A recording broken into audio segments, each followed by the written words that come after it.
everybody that has joined us here live in the group, in the Zoom room, and everybody that's joining us live on Facebook. We are now on episode 3 of the Bosnian Pyramid Complex, and as some of you may know, some of you probably do not, we have extended this to a 7-part series, so we're going to go really deep into this. And I was looking at the topics that Jock sent over about the next few series, and it looks very interesting, so you guys are in for a treat.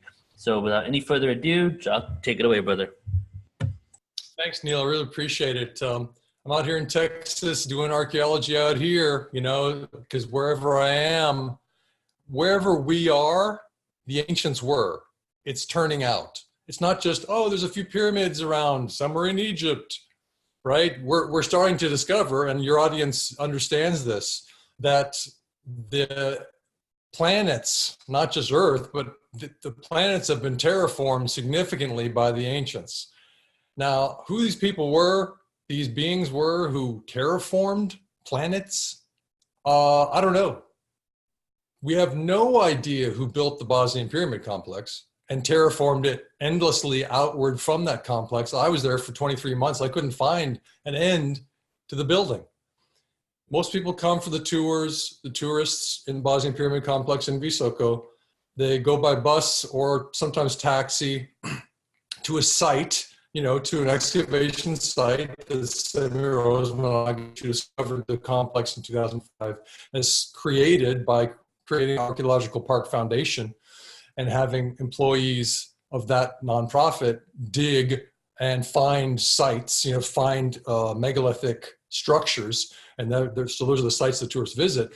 But I wasn't taking buses. I wasn't taking taxis in general. 98% of the time I walked. And when I walked, all I saw was roads cut through structures, hills. And you could see the layering, the alternating clay stone layers inclined into the structure of the hill or the pyramid or the tumulus. It was always inclined, right angle, structuring of the clay stone layers, then the soft earthquake mitigating clay throughout the complex, and it just kept going. The riverbed, as we talked about in a previous segment, is built.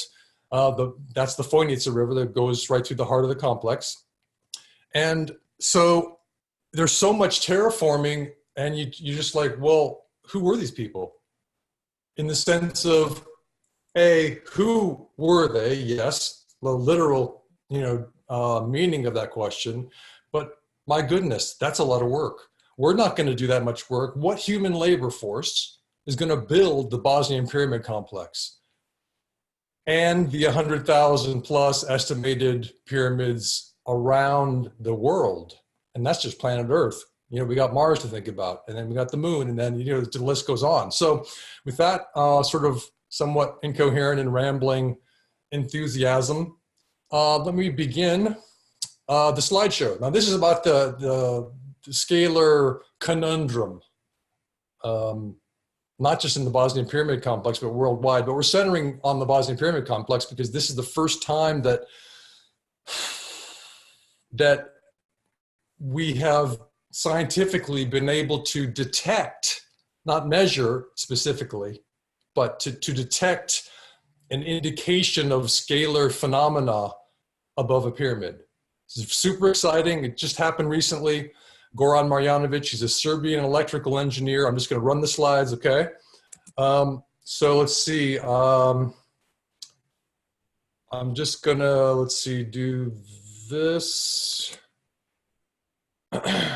And wait, let me just go, because I have to go share screen, right? So new share. Do I do new share and then I run the slideshow? Is that what I do? New share? I think it's okay. I think we're okay. So let's see if this works. Are you seeing the pyramids?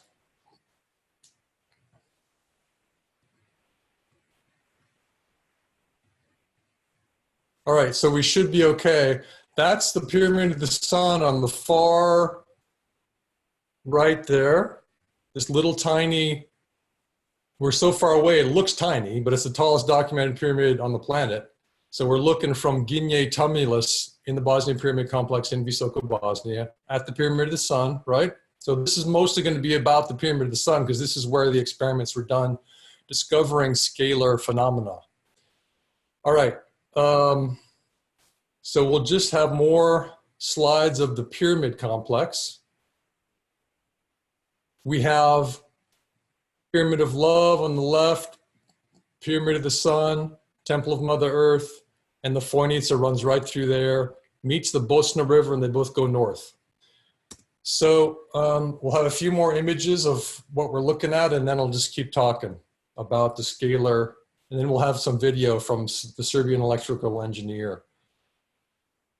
Pyramid of Love on the left, they're paired structures. Pyramid of the Sun, tallest documented pyramid on the planet. There may be other taller pyramids, but like Vrtanje in Serbia might be a pyramid, an artificial structure.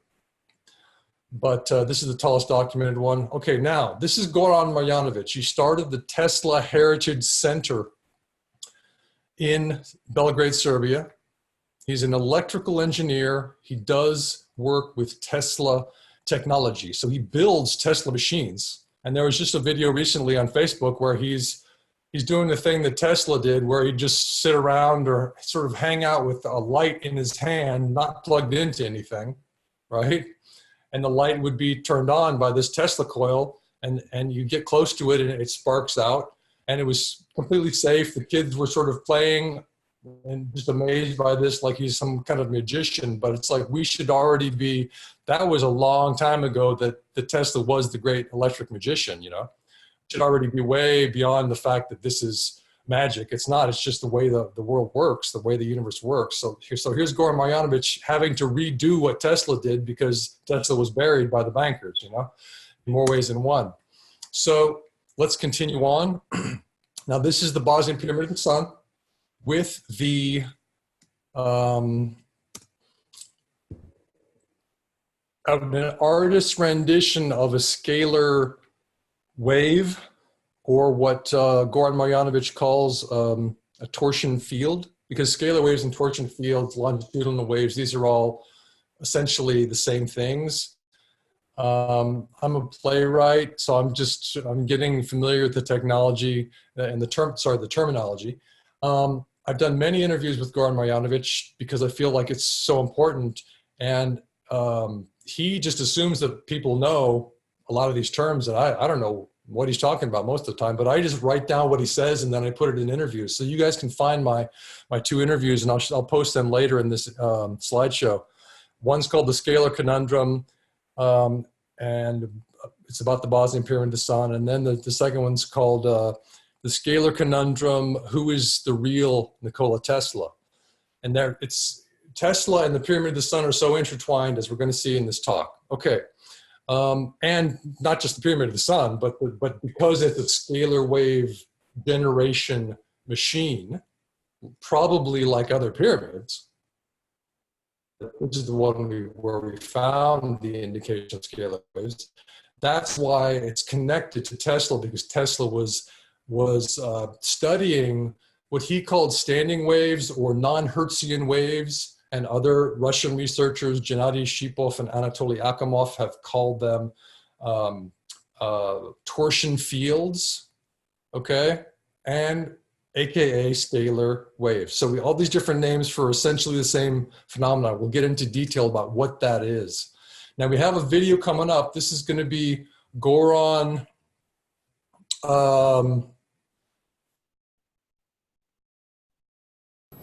The first authentic and accurate information about the research program of the Bosnian Pyramid of the Sun Foundation I found out from Dr. Semir Osmanagić's lecture at the research conference which was held in Serbia on September 24, Now I'm just stopping this for 1 second. I asked Goran 3 days ago if he could make a special video for this presentation, because there's so much information out there. A lot of it's in Serbian.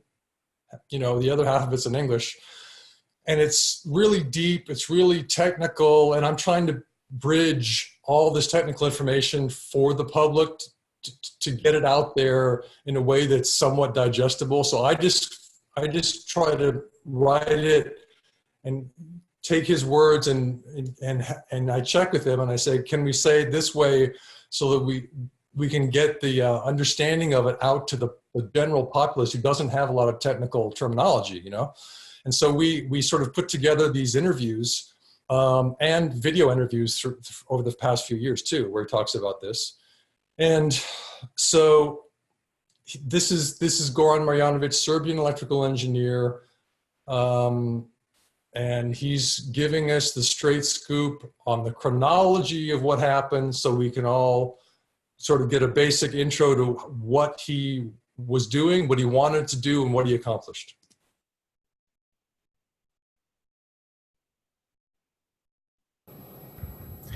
On this occasion, speaking about the previous researches performed in the archaeological park in Visoko, Dr. Osmanagic mentioned the unusual results of the electromagnetic fields measurements at the top of the Bosnian pyramid of the Sun, carried out by the physicist Slobodan Mizdrak from Zagreb.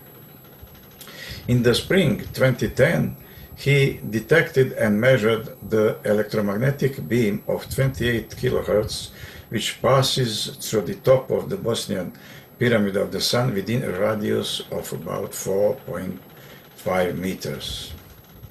Even more interesting information for me was that the intensity of radiation increased with altitude, and at the height of about 3 meters was twice that on the surface of the pyramid, which indicated that it was a kind of non-Hertzian phenomenon or kind of a scalar field. Since this form of electromagnetic radiation is very difficult to explain from the point of view of classical electromagnetism, and that it is quite possible and expected in the domain of Tesla's technologies, which I am dealing with, I was very interested in this energy phenomena. Thanks to the Foundation's kindness, it was allowed me to measure with my equipment at the location of the archaeological park of the Bosnian Pyramid of the Sun. In the measurements I performed in April 2011, I detected a 28 kilohertz frequency signal at several locations in the electromagnetic and mechanical domain, that is, as an ultrasound vibration. At the second International Scientific Conference on the Bosnian Valley of the Pyramids, held on 5th to 10th September 2011 in Visoko, Bosnia and Herzegovina, technologies and my measurements, I presented the potential functioning mechanism of the Bosnian Pyramid of the Sun as a purpose-built object, a multidimensional resonator that meets the requirements of a general cosmic agreement and constitute a toroidal expansion compression subtle energy flow. At the same conference, Mr. Klaus Donna, one of the world's leading artifacts expert and researcher, showed the inner structure of the Pyramid of the Sun, which had the shape of ellipsoid tunnels whereby each higher layer gently spin. So, as Mr. Donna explained, such kind of tunnels form supports spiral energy flows. This was the main motive for further research and measurements of energy phenomena in the archaeological park of the Bosnian Pyramid of the Sun, using a variety of equipment for measuring classical electromagnetic fields and mechanical vibrations, sound, ultrasound, infrasound, in a wide range of frequencies using a scientific methodology, as well as scalar fields and orgone energy using appropriate devices. In the measurements realized in June 2016, I showed that realistic arrangement of objects in the archaeological park of Bosnian Pyramid of the Sun strongly agree with principles of wave mechanics. Considering that archaeological park is an assembly of 7 elements exactly arranged in such a way that all their mutual distances are harmonized according to the principles for passive resonators or amplifiers for the frequency of 28 kilohertz, that is the frequency of energetic beam which central object, Bosnian pyramid of the Sun, broadcasts. It is hard to believe that such object configurations is accidental. The fact that the intensity of the signal is rising with height, determined by Mr. Misdrak in 2010, and my assumption that this change in intensity should be periodically repetitive, could not be verified for years because of technical reasons. Namely, the measuring equipment I used, the oscilloscope, the battery, the switching device, etc., was too heavy for the measurements and higher altitudes. However, the development of IT technology and technique in general enabled us to create a flying laboratory. So in September 2016, using a drone and tablet PC with the Windows operating system coupled with the PC oscilloscope, we succeeded to record an electric field up to a height of 50 meters in a wide range of few artifacts, including Bosnian Pyramid of the Sun. Thanks to this very sophisticated technology and the fact that the drone performs 100 measurements per second and accurately register each position during the flight, we get a very detailed volume structure of the electric field. Above some objects, such as tumulus is, for example, this field had the usual expected form where the strength of the field followed the structure of the terrain and decreased with the height. However, the volumetric structure of the electric field recorded above the Pyramid of the Sun had a very, very specific form of a slightly elongated ellipsoid with the maximum density in the center, whose value declined to the periphery both in the horizontal and the vertical direction. This form fully corresponds to the concept of three-dimensional stationary wave discovered by Nikola Tesla, or to scalar field in the terminology of modern research. So, finally, we can say that pyramids construction of special geometry and design with a very specific structure are not just ordinary graves of some important personalities, but very carefully planned and purposely built objects as multidimensional torsion field resonators, which promote general energy harmonization, coherence, and harmony of all structures of beings at all the levels of existence. That is, not only the harmony of the cells, organs, and tissues of our organism, but also the balance of the body, mind, and spirit, as well as the harmonization of all individual quiver and vibration of the entire ensemble of our being with the vibrations of the zero-point fields and, of course, the pulsations of the cosmos.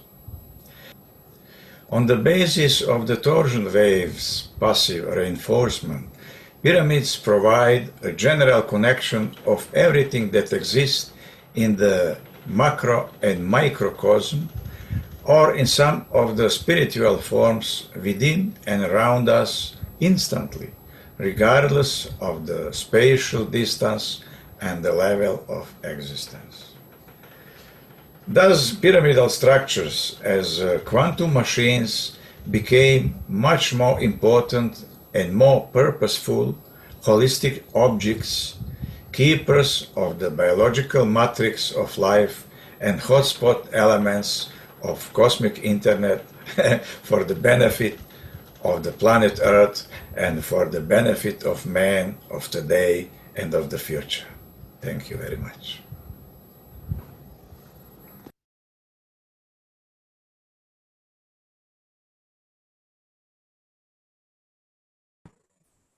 So I'll go on.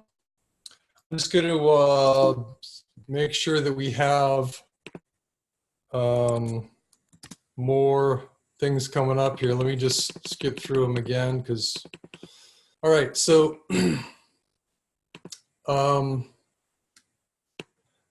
was talking about the spiral tunnel system inside the Pyramid of the Sun. And you're like, I've never heard of this. And that's probably because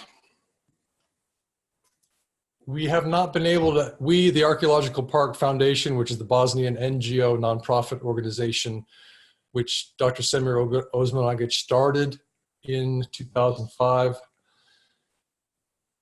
This foundation has not been able to find tunnel entrances to that system inside that massive pyramid that you see on the right yet.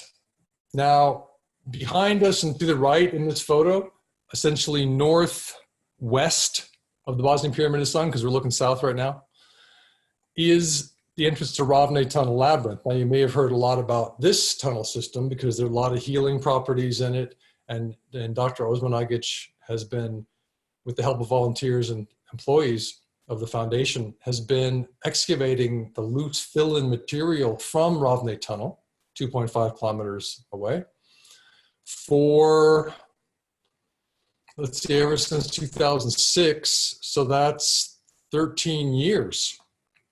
Wheelbarrow by wheelbarrow, loose sand and river stones, the fill-in material, brought in 4,600 years ago by an unknown advanced culture.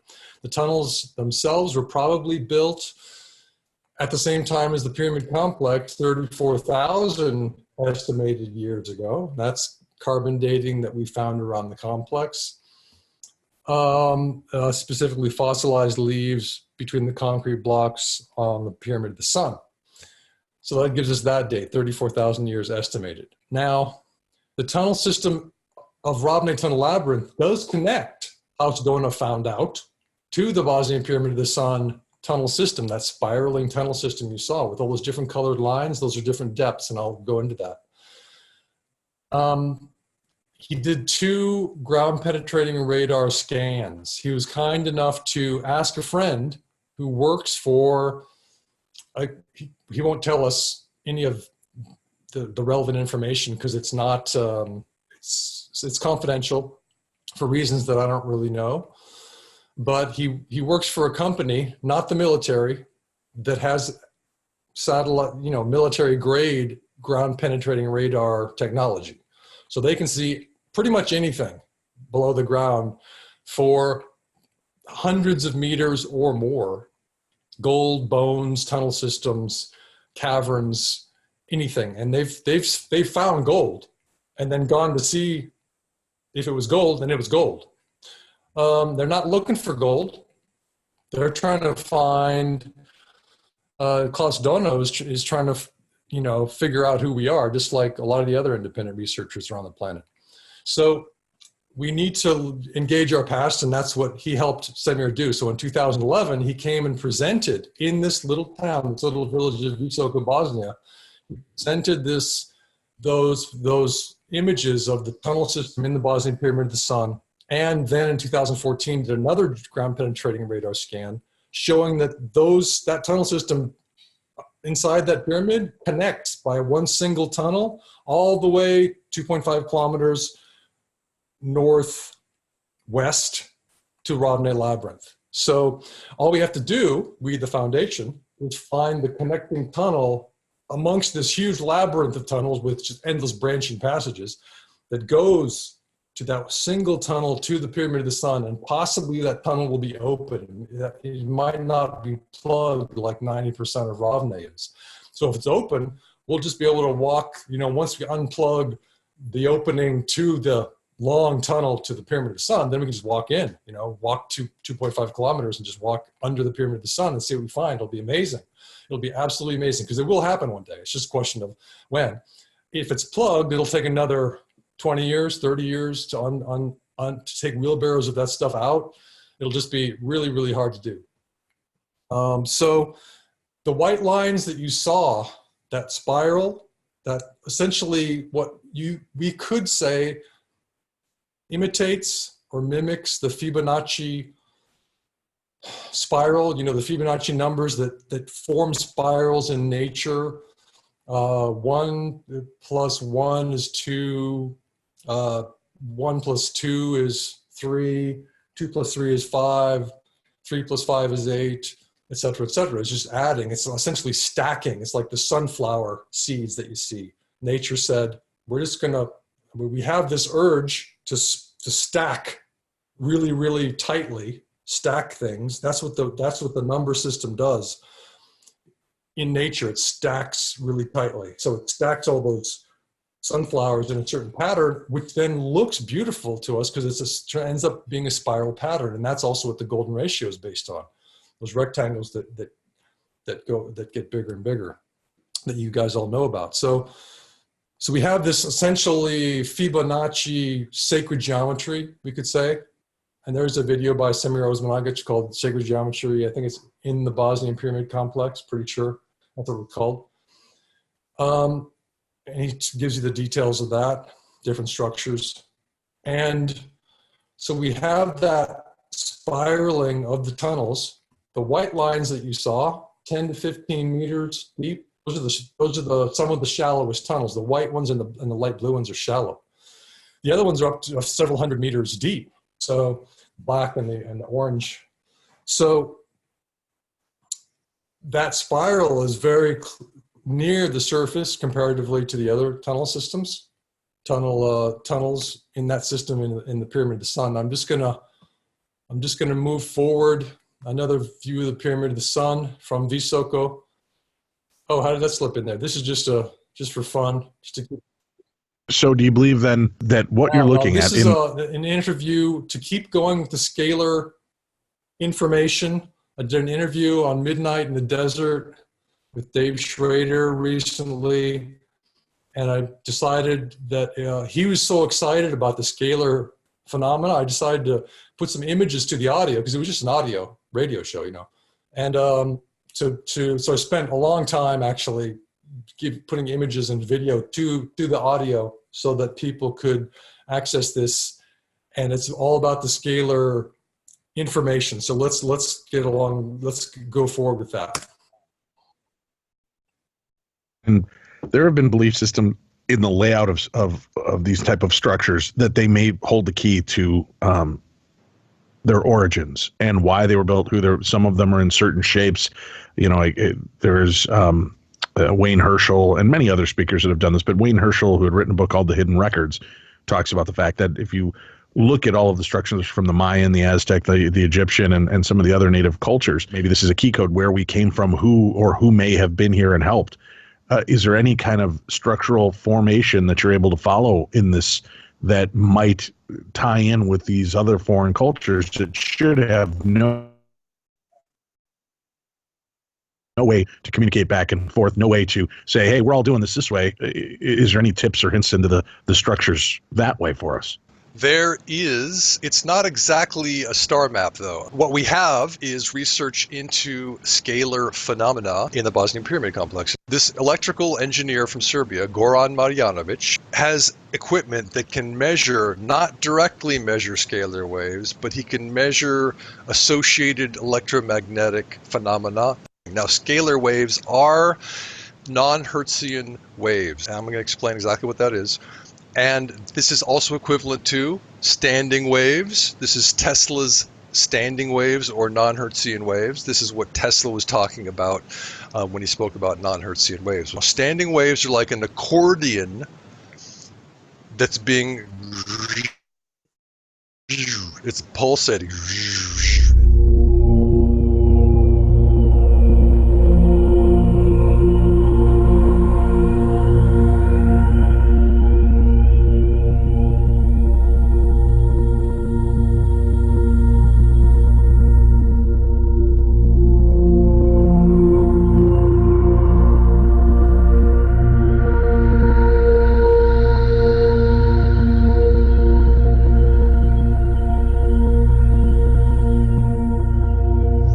Say you have a wave that's being generated, a torsional field, he also calls it, being generated by the Bosnian Pyramid of the Sun. Let's say that you want to get information from here to the other side of the galaxy using the scalar energy.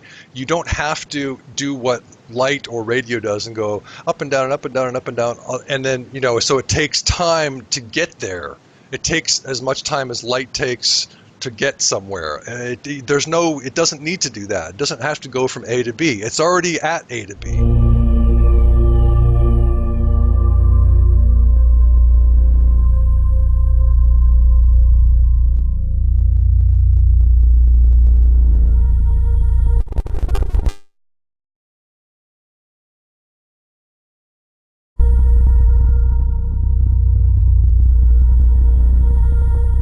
What he said on video and in my article, The Scalar Conundrum, he says that scalar waves can allow us to communicate with the speed of, say, picking up the phone and calling somebody in the next town or the next country. It's instant. You can communicate to the other side of the galaxy, to another galaxy, to at least certainly to another planet in this galaxy, instantaneously with scalar waves, torsional fields, non-Hertzian waves. We have to take a quick break. We'll come back. Jock Doubleday, our guest, as we continue to blow open our minds right here on Midnight in the Desert.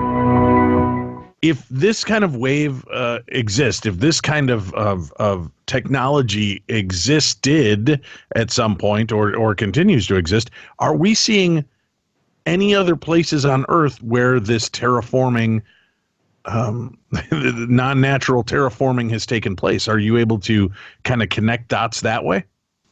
Well, you have to wonder if all of the pyramids had a scalar wave purpose, in other words, a communication purpose, as well as having other purposes too, being multi-purpose energy machines. If the ancients, and clearly there are different styles of pyramids, and you say, well, that's probably different civilizations, I guess you'd say races of beings, whether you believe that they were ET or inner Earth or human or all of the above, or all the various combinations.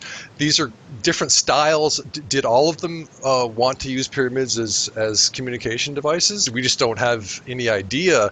So we're sort of on the very, very, very beginning stages of finding out that pyramids could be part of a cosmic internet, as Dr. Semir Osmanagic has called the pyramids around the world, a cosmic internet that are not just an internet among themselves, but an internet among the other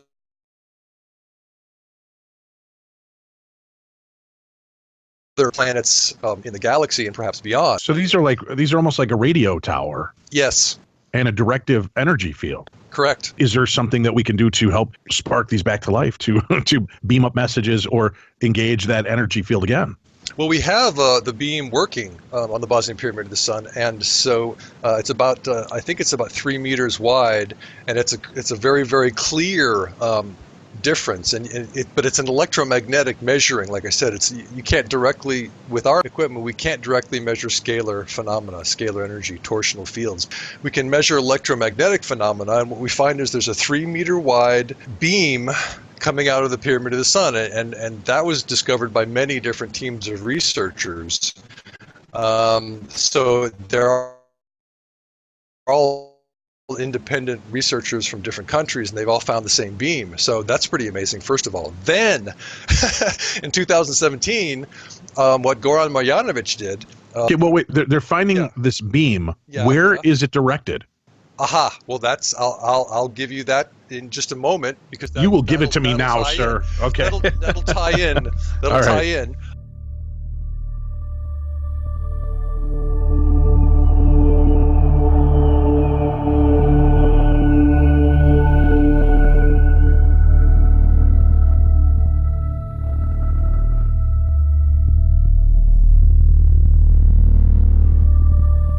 Engineer Goran Marjanovic from Serbia.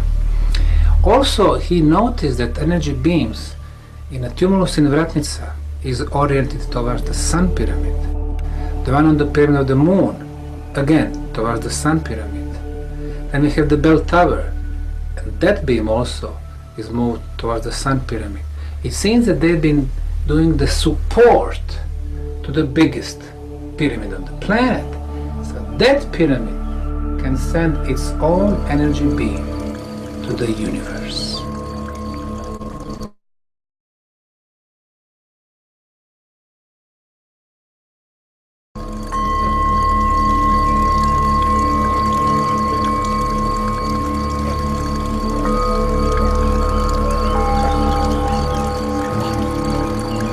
So what Goran Marjanovic did, and this should have been the biggest scientific news on the planet, and it should have just dwarfed any other news, but it didn't because the mainstream isn't interested in the Bosnian archaeology. It's been shut down, sadly, but eventually it's going to get out. What he found was that he used a drone, those little microlight drones that you can play around with and make little videos of yourself surfing or whatever you want to do. He used one of those. He tied some equipment to it, measuring devices, and he flew them up above the Pyramid of the Sun, back and forth across this beam, back and forth, a little bit higher, back and forth, a little bit higher, back and forth.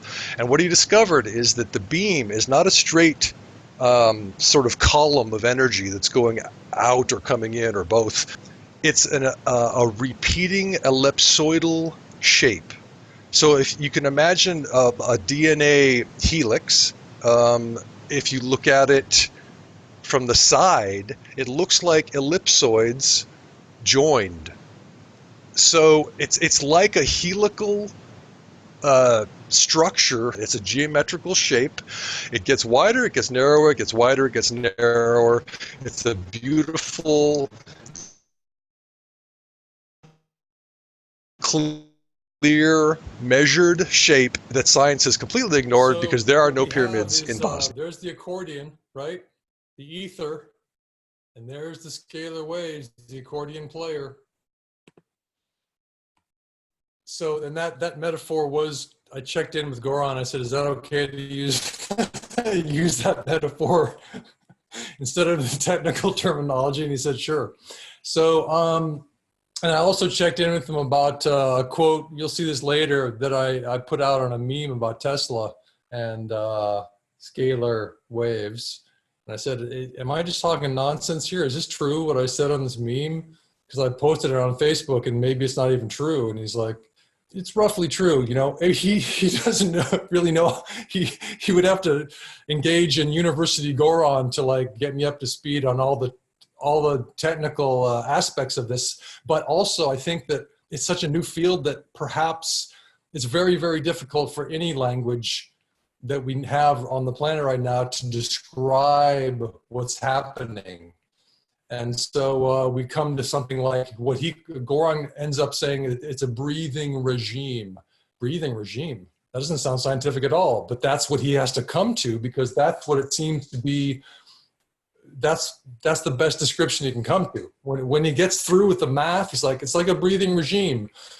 The ether is the universal lungs or lung, right? It's the fabric of the universe. Tesla called it a material fabric. He didn't say it was an energetic fabric. He said it was a material fabric. We just can't see the ether. And the scalar waves compress and rarefy it, compress and rarefy it. So the universe is breathing. And metaphorically. So that's a way to understand the universe. Now, of course, institutional science is desperate for us to believe that the Big Bang, which, you know, the Big Bang theory says that everything came from nothing, absurd on its face, right? And then we have the cold, dark, sort of mechanical universe expanding in this explosive, this violent explosion, and then contracting into cold dark nothingness again, and then explode. So it's this mechanical, lifeless explosion of the contracting and expanding universe. That's what institutional science is desperate for us to believe. And Tesla said, no, that's not what's happening at all. We know that scientists have known for 50 years that there's no Big Bang. And we even know about the fraud surrounding the science around the Big Bang research. So when research started coming in showing that the Big Bang was nonsense by many measures. So we already know that. Just search, Eric Lerner has a site called No Big Bang. It's ERIC, Eric Lerner, Lerner. Just go there. He describes it really easily for the layperson. I'm a layperson. I was like, oh, wow, large scale voids are too large for the time distance proposed. So in the time it was supposed to, 13.77 billion years ago is when the Big Bang was supposed to happen. For instance, one reason, in other words, one way to show that this is nonsense is that in that much time, the large scale void, which means there are no stars in this space, there's no stars at all, it's just empty of stars. How could it get that big in only 13.77 billion years, asks Eric Lerner, when it should be we needed 5 times more time for those large scale voids to exist as the universe supposedly expands. That's just one way to show that this is nonsense. But anyway, when the information was coming in and the researchers started seeing that the redshift of stars was not only associated with acceleration away from us, right? But can be a phenomenon that's an aspect of that has other causes. The institutions just buried that. They said, but that screws our Big Bang theory all up. We can't have that. So they just kept burying that research, firing people for proposing that the Big Bang can't be true. We've exposed that. We already know that. Just there's a great video series called I think it's called Universal Cosmology. Universal Cosmology. It's a 2-part series, and it's just. So for 5 decades, we've known that the Big Bang is nonsense, and that's key to this, because then if we know that the Big Bang is nonsense, right, that everything didn't come from a point that's even too small to measure, which obviously it didn't, So if we know that the universe has always been here and presumably will always be here, then a lot of things come to mind. One is that many civilizations have had an infinite amount of time to progress. We're not the first, we're the last. We are the last to just sort of come to consciousness and go, what's happening? We're the last. We're the dumbest. We're a joke. But it's okay. We're in kindergarten. We're not bad for being in kindergarten. But we have to understand that we're in kindergarten, and that the many advanced species are so far beyond us, and the terraforming that they do and the pyramids that they make are so sophisticated that our understanding of this mechanical universe is not going to help us to figure out what they are. We have to go to many different disciplines. Semir Osmanagic talked about interdisciplinary research. So this is the key. We have to keep keeping our minds open to many different types of science and to metaphors like the breathing regime to help us understand that the world, that the universe can be thought of as a living, breathing organism. I'm not saying it's alive in the sense that we understand, but Tesla did say the crystals are alive. They have their own kind of life. And from crystals, from minerals, come the nutrition that plants give us, right? So the plant queendom translates those minerals, those crystalline minerals for us so that we can live. So in a sense, we're crystalline-based, mineral-based life forms. So without the crystals, which have their own life, we wouldn't have our life, right? So then you go, well, what kind of life does the universe have in its breathing regime? Is it necessary for the universe to breathe, for us to breathe? questions. We have to keep our minds open, and that's what Samir's genius at. He keeps his mind open to all the scientists, and he's really excited when scientific crews come out. Now, we're going to get to another video. I think there's another point I wanted to make, but anyway, so institutional science has buried Tesla and the Big Bang, and those two are totally interconnected with the scalar phenomenon that he was studying. He didn't call it scalar, he called it stationary waves or non-Hertzian waves. Let's progress forward and see what we have here. So here's the video I made with Goran. He was doing some research on the pyramid of the sun, and it was too windy. That energetic form has ellipsoidal shape with maximal energy density in the center of the ellipsoidal object. Form has an ellipsoidal shape. An energetic form has an ellipsoidal shape? Wow. That's amazing. It's almost as if DNA, which also has an ellipsoidal shape, if you look at it from the side, could be based on this specific energy, right? In other words, the form of DNA might just simply coalesce around the energetic form. Just an idea. And we can call that object scalar field. In September of 2016, another team from 3 countries, Croatia, Slovenia and Serbia, led by electrical engineer Goran Marjanovic, did very systematic measurement, again, above the top of the Bosnian pyramid of the sun using the drone. So they were flying about 50 meters above the top of the Bosnian pyramid of the sun.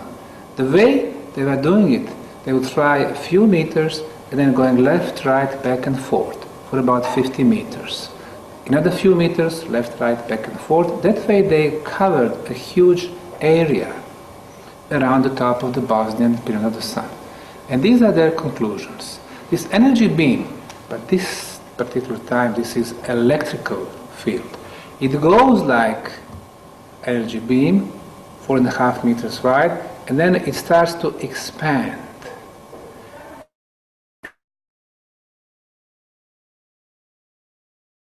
And then at 21 meters, it is the strongest and widest. And then it's coming back to the narrow beam, and then again, expanded, narrow, expanded, narrow. So, it is elongated, ellipsoid. Now, the engineers knew immediately that it was some form of the standing waves, or torsion fields, or rather popular term, scalar waves. Now, scalar waves have been investigated by Russian scientists for the last 40 years. If you have a torsion field, it means that you have a base to create a speed of those waves which is much bigger than the speed of light. Scalar field. And that's going 20 billion times faster than the speed of light. Yes, but that's low limit of that energy forms propagating velocity, because they can be much higher than that great number is. We can say that using torsional fields and longitudinal electrodynamic vibrations for communication, we can reach unlimited velocities, which mean that you can have communication between great distances immediately. You have no to wait signal to came to us. You immediately have results. Is unlimited the same as infinite? Yes, yes.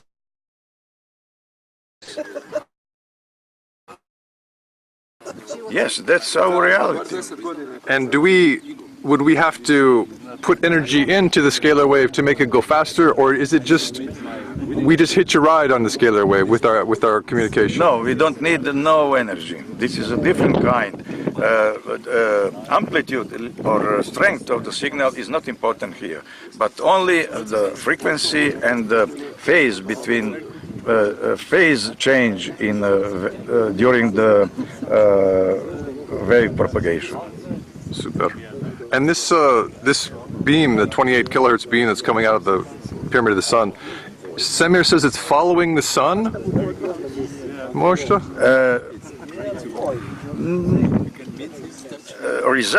Resulting structure of that field is a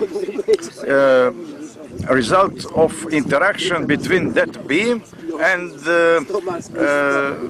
energy flows which exist in our reality and are correlated with the sun position and the earth and their relations. And this pyramid is working as an energy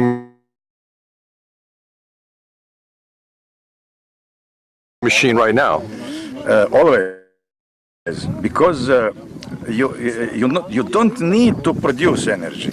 You have no. You don't need a machine which produces energy, because you have energy in all the space, and you have energy flows between sun, galaxies, planets, which is in unconventional form. That energy flows are not energetic forms which we know as electromagnetic waves and similar. But these energy forms are flowing, which, for example, Nikolai Kozyrev called flow of time, flow of space. In essence, that is a flow of ether, which science expelled. And the idea of ether was discarded by science. Yes, yes. Unfortunately. Unfortunately. But this is the essence of Tesla technologies, which are based of luminiferous ether and his energy flows, electrodynamic vibrations, longitudinal, which he called non-Hertzian waves. And all of these principles, which use Tesla and his technologies, we can find here. Why? Because principles are the same. Used by nature and by Nikola Tesla.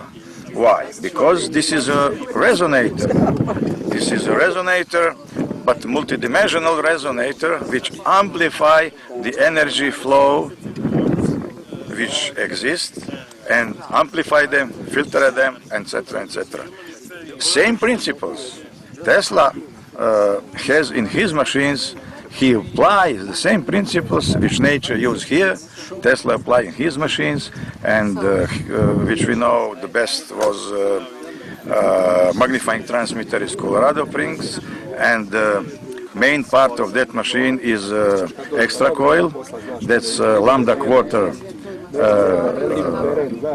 resonator, which work at the same principle. This resonator work. And what they do, they amplify existing energy flows which are of non-conventional form. So we wouldn't say that the pyramid is producing energy, but channeling energy. Channeling, filtering, yeah, and amplifying cosmical energetic flows. And also earth energy flows, Moshe. Yes, of course. Dobro. Earth is also some kind of resonator, index structure, same as pyramidal objects, and sacral objects also. What kind of objects? Sacral, churches and... Oh, sacred churches, yes, and yes. With the domes, you mean? The domes inside. Yes, but never mind. Knowledge of the ancients was much higher than we have in our modern science. That does not mean that our science something is wrong. No, but resolution is not so high as ancients have to see the reality much wider, much deeper, and applying principles which they know, but knew, but we didn't reach that level. Tesla was according to my opinion, Tesla was the first, among the first of this civilization who reached this high level of knowledge. And today, do you think the balloon will go up with the equipment, or no, or another day?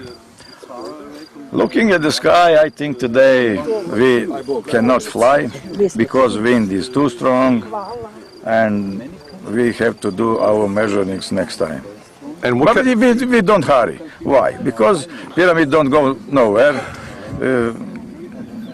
This facility is here for 1,000 years and would be next few days or months, for sure. And what kind of equipment do you have to measure scalar torsional waves? I cannot measure torsional waves. Scalar, I have a machine which is made by Engineer Bureau Mraz from Germany, from München, regarding to the schematic of Pareto. And for measuring orgone energy, I use experimental life energy meter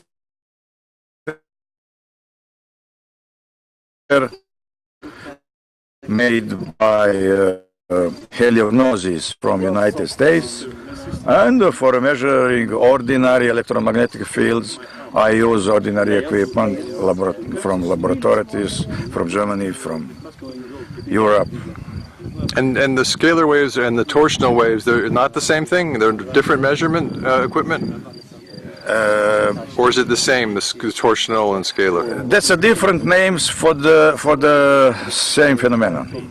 So you just, if you're measuring scalar waves, you're measuring torsional fields? Yes, in some way we can say yes. Because it's very hard to describe that form. But easiest way is to say that they are equal. Because manifested form. Are human beings antennas like the pyramids are antennas? Yes, resonators, I think is a better word. Resonators, okay, Yes. okay. Wow, resonators, that's a nice idea. Yes. So when we're singing... Everything is resonators. Earth for itself, sun system, pyramid. That's the only combination on different resonators for these different harmonics of the same signal. So everything is resonating? Everything. So this is just a little graphic of something like a resonating human being. I mean, I just found it on the internet and it looked interesting. I don't know if it means anything. Maybe it does. Someone made it for some reason. Pretty interesting to me, though. I just go with my intuition because I don't have a scientific mind like Goran or like Samir. They're just incredible. They have incredible minds that work with numbers very easily. I remember dragging Samir up the hill at Ravne. When I say dragging, I don't mean physically dragging, just to be clear. He's always busy. I was the official videographer for 19 of the 23 months I was there, official for the foundation. So he was paying me a Bosnian salary, but he was paying me. I was proud and happy to get a salary to do this amazing work. I would have done it for free, but he said, no, I want you to get a salary and we'll have you on salary. So I said, Samir, you're never here. You're always out on tours telling people around the world, and he has the most grueling speaking schedule of any independent researcher about the Bosnian pyramids. So can I please have you talk about sacred geometry, and we'll just walk up the hill from Ravne entrance, and we'll have in the background will be the complex, so people will see the Bosnian pyramid complex behind you as you speak about the sacred geometry of the structures in the complex. And he's like, there's so many people who want his attention. Everybody wants his attention. They want a selfie. They want to talk to him. They want to give him advice. Everyone has advice about what to do with the project in Visoko. And of course, he listens to everybody, but he can't do everything that people tell him because everybody has a different idea. So he just sort of does his best to sort of, steer this great ship of discovery, But so we went up and we made this video about sacred geometry, and this man, it's a dream to work with him as a videographer because he never says, he never makes a mistake. I'm not saying he's never made mistakes in his life. I'm just saying that he always knows exactly what he's going to say somehow. That's not my life at all. I never know what I'm about to say. And so I'm always sort of stumbling around, wondering what's going to come out of my mouth next, you know? So he gave impromptu, and he did this with orbs too in Rodney Tunnel. I said, can we do a video on orbs? And he's like, okay, sure. And so both of those videos, he speaks for several minutes about these subjects, and it's absolutely perfect. There's no editing that's needed. It's genius. So he has this mind that I really admire. Goran has the same kind of mind. He's speaking, and both of them are speaking in languages that they're not the native languages. So I really admire this. Let's move forward to the next section here.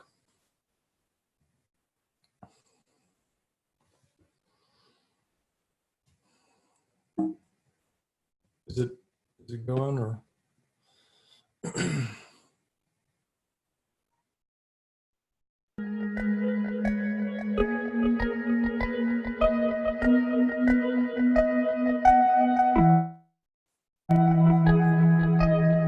This was on a break at the International Scientific Conference in Visoko, right in the heart of the pyramid complex. In 2011, that was the first year that I went out there. I just went out to volunteer. I had applied for the volunteer program, and they said, we're full. And I said, I'll see you soon. I just flew out there because I figured, what are they going to do? Say, no, you can't help us? So, you know, when I met Semir, it was at Ravne Tunnel. It was outside Ravne, this incredible spontaneous combustion of people, 24, not 24/7, but from 8 in the morning till 8 at night. There's always people there, and there's incredible things happening.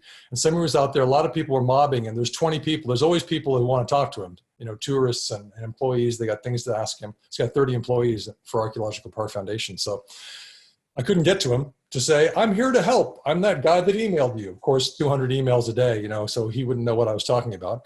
So I couldn't talk to him. So he was getting into his car to go back to Sarajevo. I just got into his car. I just went into his car. Now, when have I done that in my life, when I just got into somebody's car that I didn't know? Never. But, you know, I thought, well, I have a lot of things to offer, possible things to offer the foundation. Here I am. I brought my desktop computer, 20-pound iMac. I'm ready to go. What do you need? So I told him the 7 things I could do for him. He said, what are you doing in my car? I said, here's the 7 things I can do for you, because I knew he was in a hurry. I knew he was busy. And he said, okay, organize a scientific conference. Great, 2011, I did that. This is at a break from this Domagoj Nikolic.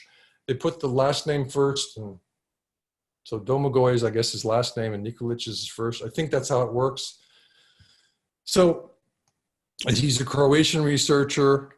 And so he, at the break, I said, can I just talk to you about the Tesla technology, Bosnian Pyramid of the Sun? My name is Domagoj Nikolic, and I'm an independent researcher of megalithic monuments and phenomena, and I'm mainly concentrating on the Balkans. So my presentation was about Bosnian pyramids, wireless transfer of energy, ancient mining, and Tesla technology. The main points that I wanted to emphasize is that that mining in the world is much older than it's normally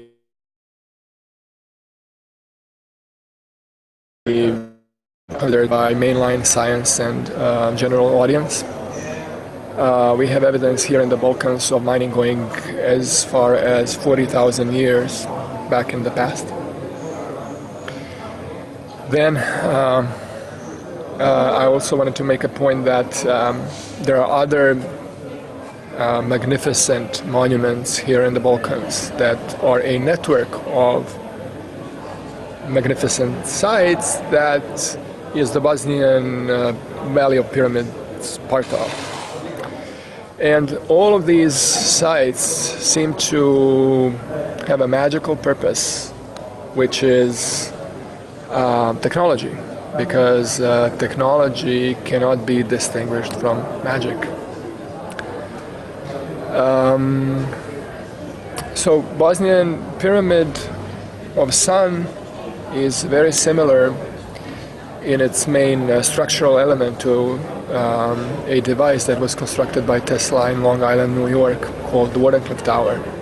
They also work on the same frequency of 32 kilohertz, and they have a antenna on the top and an elaborate network of tunnels, both of them.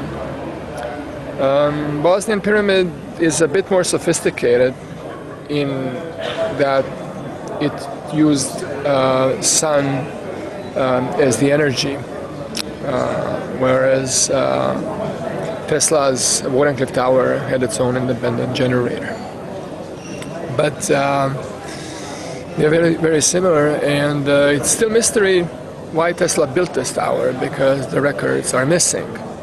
But from what we know, wireless transfer of energy was one of the points. Was what? One of the points, one of the purposes. Oh, okay. And others were, it seems that Tesla wanted to change the Earth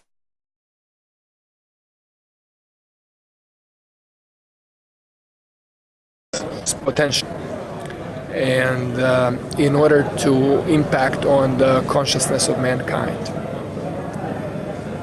by changing the frequency of the Earth. And the research on the Bosnian pyramids in particular makes you feel that they were also involved in wireless energy transfer. This culture that built the pyramids. Yes. Actually, I think that the purpose was of cosmic proportions. That was not the ultimate purpose. That was one of the aspects in which this machine worked, because the purpose was to heal the Earth, perhaps, or to impact upon the potential of the Earth. How do you feel your presentation went today? It went pretty good. It seems that the audience was engaged, and people, many of them asked for more information and to see, I mean, many of these topics, they seem, just too far out when we are talking outside of the context in which they should be placed. So, there is no simple answer to Tesla technology or to ancient megalithic sites. We can't have like a digest 5-minute version. So, but it seems that the audience here is very educated, and they know the subject matter, and they're interested to learn more, as we all are, because we're all part of the same audience, because we are now watching other presentations, which is a great way of exchanging information and energy and Wireless energy. right, and changing our own potential. Are you going to come back and do further research, do you think? Well, I've been involved in this project since 3 years ago, and I've a friend of the foundation for 3 years, and my family is all engaged in it, so I feel like a family member. So I'm definitely here to stay, yeah. Oh, so you're going to be here? Well, I'm here from the region. I mean, I live, I'm just 3 hours away. Oh, I see. So, I can be a weekend researcher. Beautiful. Well, thank you so much for talking to us, and it's a fantastic presentation. I mean, that's amazing. Thank you, John, and I'm glad that you liked it too. A tongue-in-cheek question was once posed to Tesla about the nature of universe. So the question was, Mr. Tesla, can you explain us the nature of the universe? And he says, yes, of course I can, in 3 words only.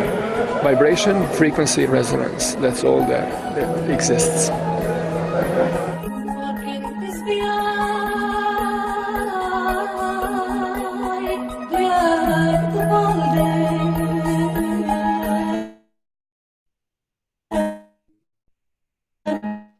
So that was Domagoy. Now this is the segue. Constantine Mehl. Constantine Mehl is a German author, researcher. He researches primarily scalar phenomena. He came out, this was July 2014. I think it was, yeah, July 30th, 2014. He came out to research Bosnian Pyramid of the Sun. And his equipment was not sufficient to that task, sadly. So we went up, there's Semir on the right, and that's Domagoy Nikolich's wife on the far left. And so all of us went up to do, this was one of the things that Semir specifically hired me to do, was to follow all the scientists around that came to the complex. So this was basically my main job, was to document everything the scientists did with photos and videos. So you see Semir, by the way, carrying that backpack. Guess whose backpack that is? That's equipment for Constantine Mehl. And I've never seen Semir, people do things for Semir, but people are carrying his stuff. So the fact that Semir is carrying Constantine's stuff, equipment up the pyramid, which is super, super steep. It doesn't look bad there, but once you start to get up further, it gets really, really, really hard to climb up. It's really super hard. So he was giving Constantine a nice break from the weight of that stuff. There's Constantine, Semir on the very far left, his little hat there.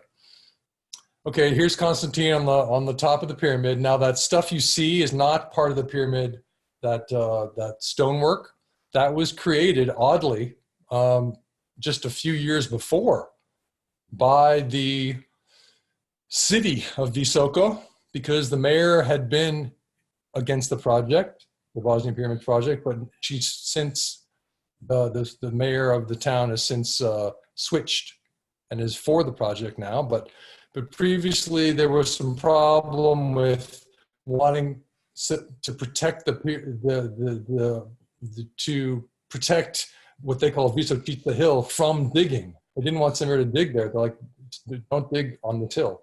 I'm like, but at the pyramid, can I please dig here? And they're like, no, we're not going to give you permission. And the way we're going to do that is we're going to rebuild Stari Grad, which is an old town.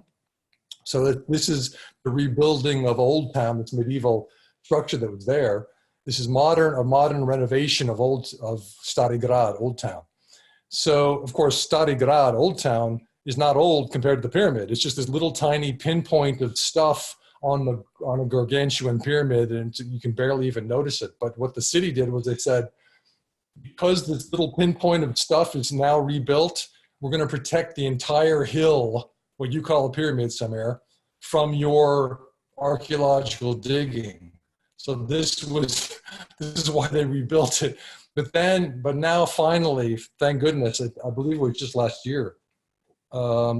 Just last year, the mayor reversed her ideas on this, and so now they're helping the foundation by helping get the roads back in shape for the tourist buses and everything. So it's really good. So let's go forward. This is Constantine Mehl on the right, Semir Osmanagic on the left. Now this looks like sort of a George Jetson cartoon device, that little thing on the left that Semir's holding. But Constantine Mehl, as we'll see, is one of the premier researchers on the planet in any field. So he's not bringing some Looney Tunes stuff, even though it looks kind of crazy. He created this technology to help humanity move forward. So what we have is a bunch of incredible minds together. There's the three of them, Domagoy's in the back, Semir on the left, Constantine Mehl on the right, with Stari Grad renovation there in the background.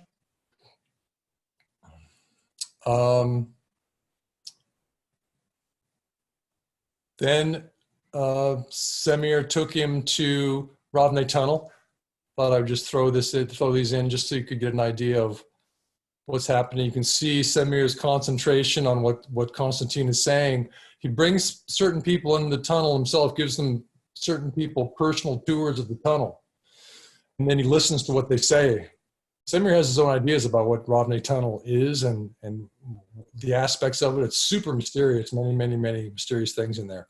So he listens. You can see him listening intently to Constantine. So there's Constantine on the left, Domagoy in the middle, Semir on the right. And this is at lunch afterwards. Semir treats the scientists very, very well who come there. That's the best restaurant in town, or one of the top 2 restaurants in town. Now, these are the books by Constantine Mehl. I just want to be clear about who this guy is, because he's basically like a rock star in frontier science, because scalar wave science is frontier science. So these are his books. This is on his website, and his website is Mehl, MEYL.EU. And here's some more books. Interesting title, Broadcasting of the Gods, Secrets of the Ancient Transmitter and Receiver Technology.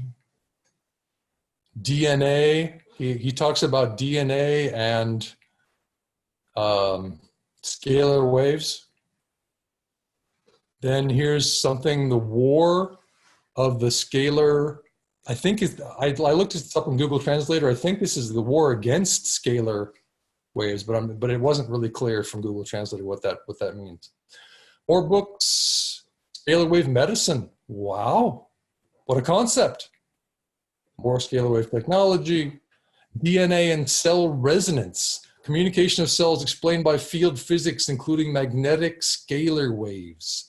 That's a book, but you've never heard of that, but you have heard of Justin Bieber, right? Self-consistent, I'm talking about myself here, okay? I've heard of Justin Bieber, but I didn't hear about this book, okay?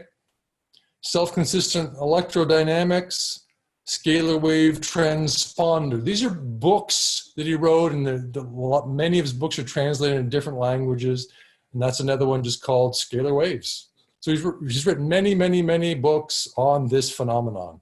Incredible guy. Here's a video you got to check out. Professor Mehl detected DNA wave and scalar wave biology. What? What? Yeah.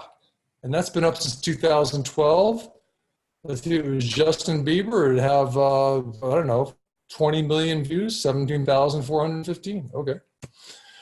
Let's just read this real quick. I know that you have other things to do, but let's read this. Professor Constantine Mehl, today's Tesla, is explaining his research in biology. He detected that our whole body works with scalar waves, that the DNA transports information and energy with a magnetic scalar wave, that the nerves transport, now just remember, the orthodoxy say the scalar waves don't exist.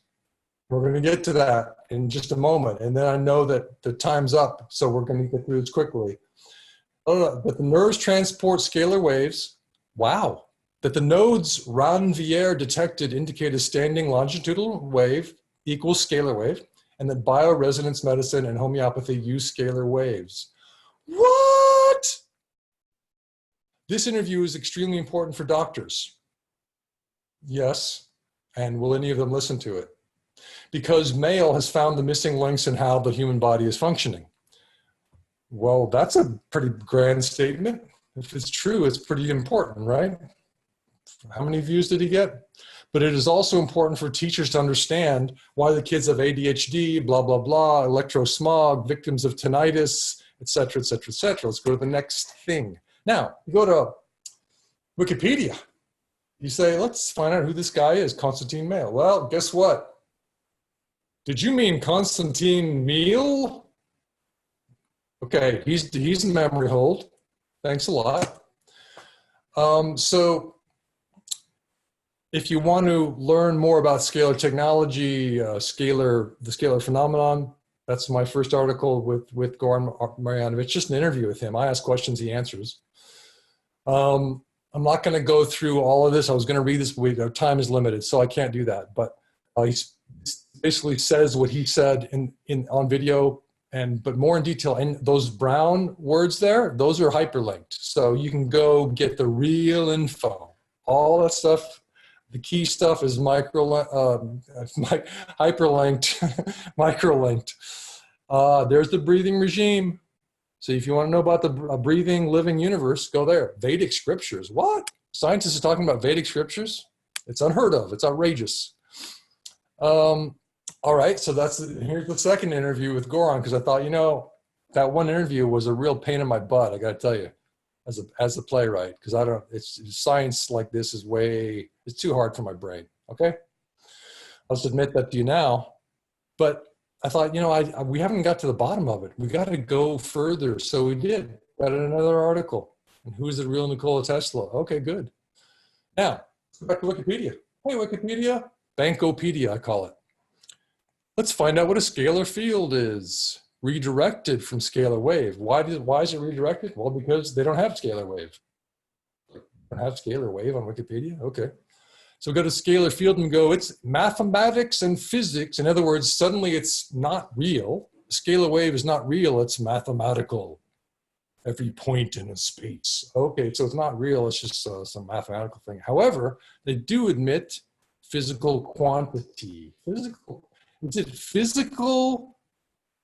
If it's a physical quantity, does it really exist?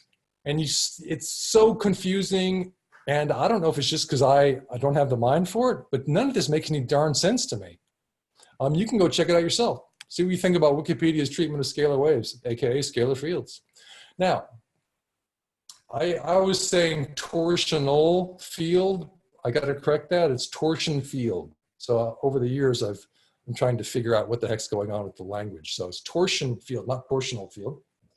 Gennady Shipov and Anatoly Akimov, the Russian researchers, were researching many, many years ago, and we're just building on that. Okay, so torsion field is a scalar wave, right? It can refer to, Wikipedia says, torsion tensor. Oh, that's not, no. The field used in our, no. Torsion field pseudoscience. Wait, what? Pseudoscience. A field alleged to make faster than light communication and paranormal phenomena possible. A field alleged to make faster than light communication and paranormal phenomena possible. Okay, so paranormal, well, it's obviously a torsion field is just, if they're talking about faster than light communication, obviously it's crazy, and ghosts, paranormal phenomena.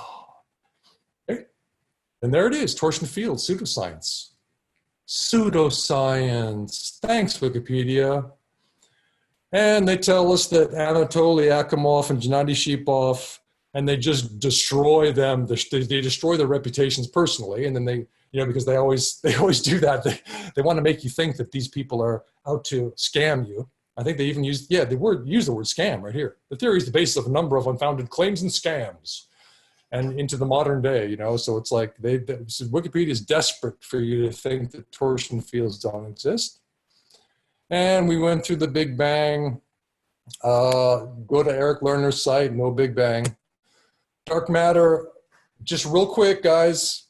I'm not going to read this. I'm just going to tell you that they had to come up with dark matter, concept of dark matter, because there wasn't enough, sufficient visible matter in the universe to account for the apparent strength of gravitational forces within and between galaxies. What was holding this galaxy together?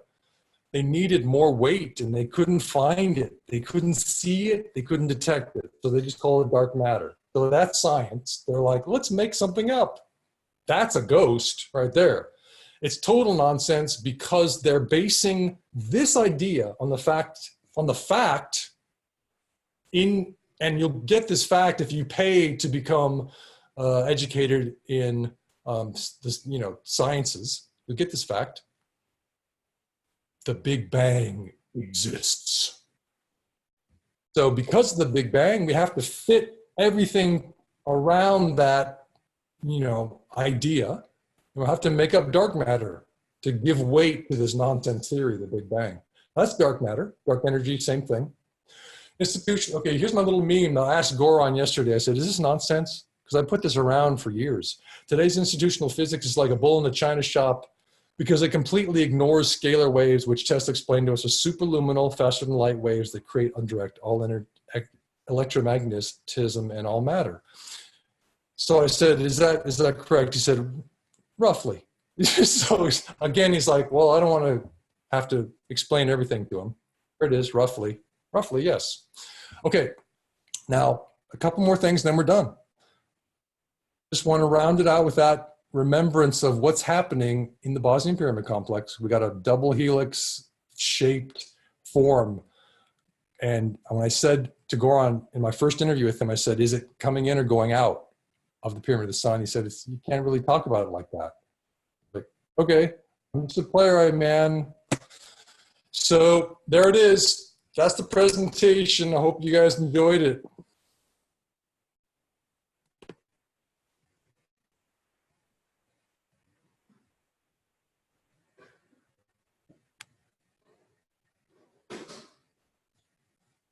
Let's see, we could go here.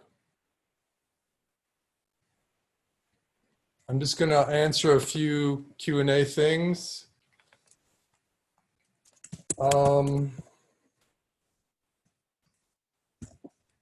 that Neil is going to come back on and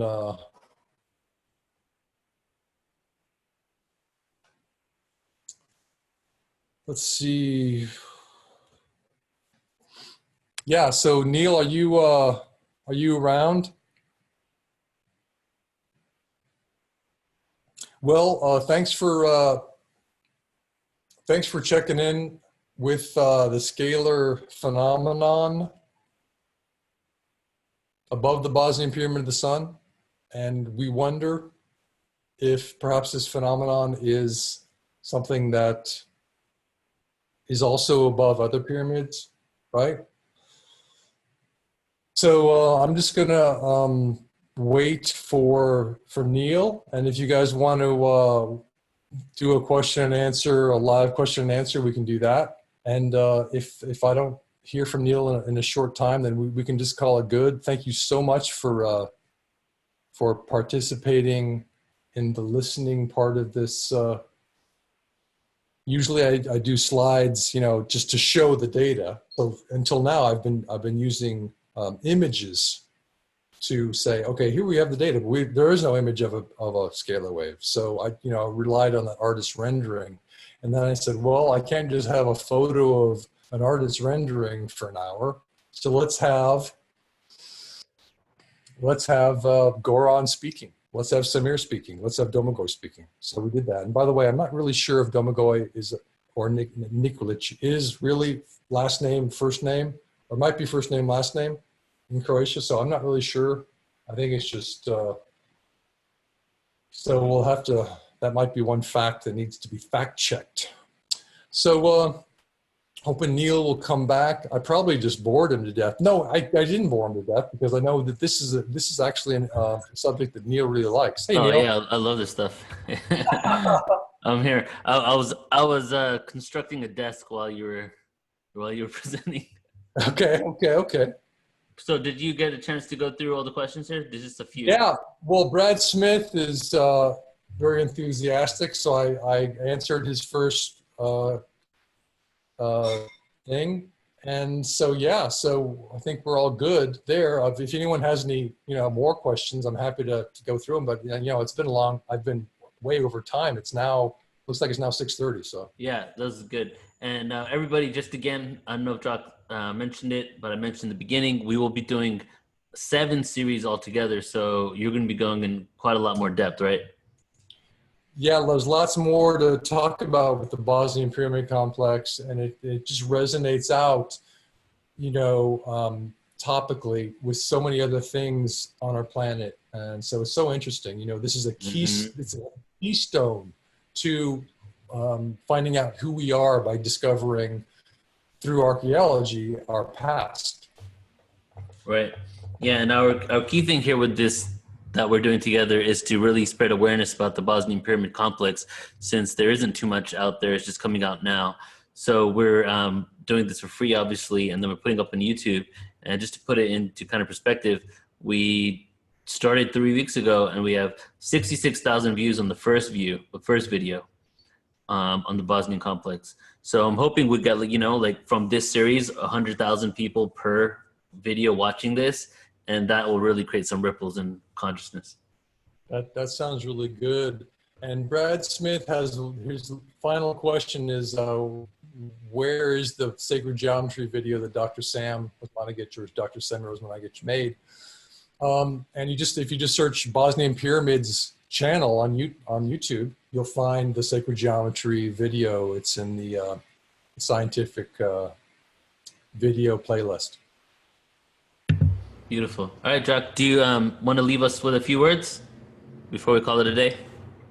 I think I talked too much already, but I was really happy to have other people talk for me and have the scientists give you their sort of spontaneous, way through trying to get wield language well enough to explain this craziness, which is what's really happening and not what they're teaching us. I mean, I'm not saying that the professors in the institutions are, consciously telling us something that's false. I'm just saying that there are forces behind the institutions who are happy to keep us in darkness, because I think that the people behind the institutions do know the truth, and the truth is so much more magical and wonderful than we've been led to believe.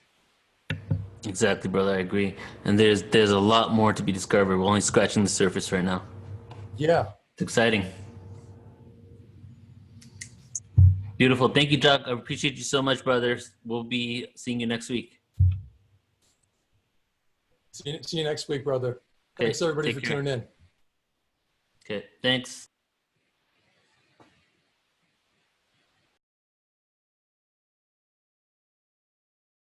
All right, everybody. So we will be editing the footage, sending it out to you within a couple of days.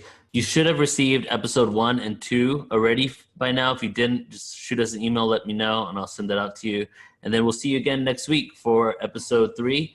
And just to let you guys know, we do have a couple of webinars coming up. We do have 0 Point Codes with Meg Benedicte on the 13th of July. We have an event with Emery Smith on the 14th of July. And we are on tour right now with Michael Tellinger across the U.S., 17 cities, all across the U.S. He is going to be in Syracuse this Saturday. He's going to be in Asheville the following week, Atlanta, Miami, Austin, Dallas, Kansas City. So if you guys are in any of those cities or around, please do come check us out at one of these events. All right, everybody. Appreciate you all so much. Sending lots of love from Portal to Ascension. Neil out. Take care. Bye-bye.